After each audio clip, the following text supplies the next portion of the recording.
soutien pour les avions commerciaux qui existent déjà dans les deux entreprises, mais aussi on planifie des collaborations entre Comac et Bombardier pour de futurs avions. Évidemment, on parle de la C-Series de Bombardier et la C919 de Comac. C'est un autre bel exemple de l'importance que prend la Chine dans le secteur de l'aviation civile. Hein?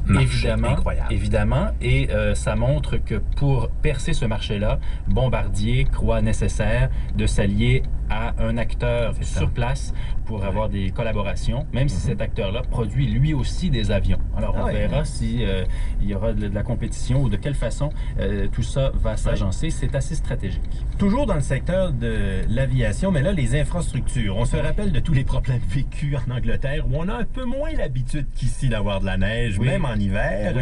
Là, l'aéroport de Heathrow, qui a été très critiqué pour sa gestion des tempêtes de neige, a décidé d'y voir. Tout à fait. Ça s'est passé entre le 18 décembre et le 23 décembre dernier. Et ceux qui étaient à Heathrow s'en souviendront probablement longtemps. Il y a eu une tempête de neige, 9 cm. Ici, c'est une tempête. Selon nos standards, c'est pas grand-chose, mais là-bas, ça a causé une paralysie, effectivement. Les vols ont été suspendus.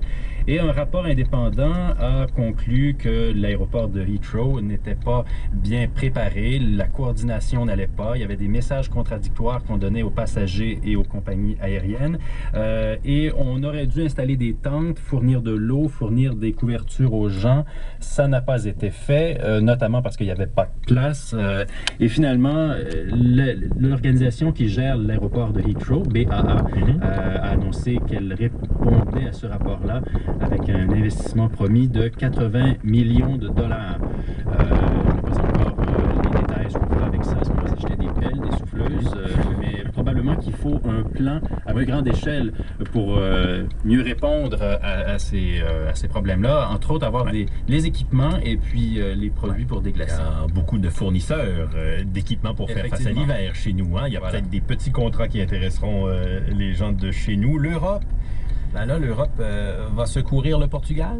Eh bien, ça se pourrait bien, mais il n'y a pas eu de demande encore.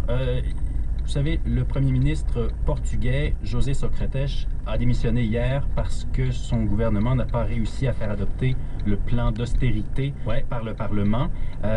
Et aujourd'hui, il se retrouve avec ses pairs de l'Union européenne pour un sommet à Bruxelles, lors duquel il devra sûrement s'exprimer